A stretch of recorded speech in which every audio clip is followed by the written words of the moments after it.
Hey, if you want to connect your JBL Tune 500 or 520 the Bluetooth headphones with the two devices at the same time, you can actually do this, but first you have to be connected with the first smartphone.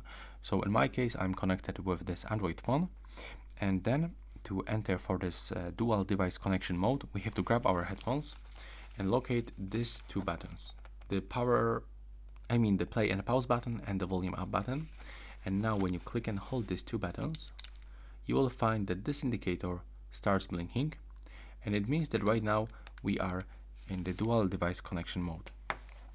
So now on your second device, I'm gonna use this old iPhone.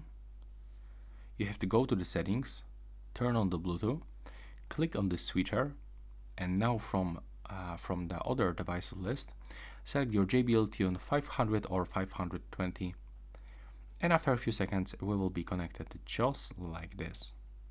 Now when you have your old connection, just click on it once and take a look. Right now you are simply connected with the two devices. So yeah, that's all for this video. Bye bye.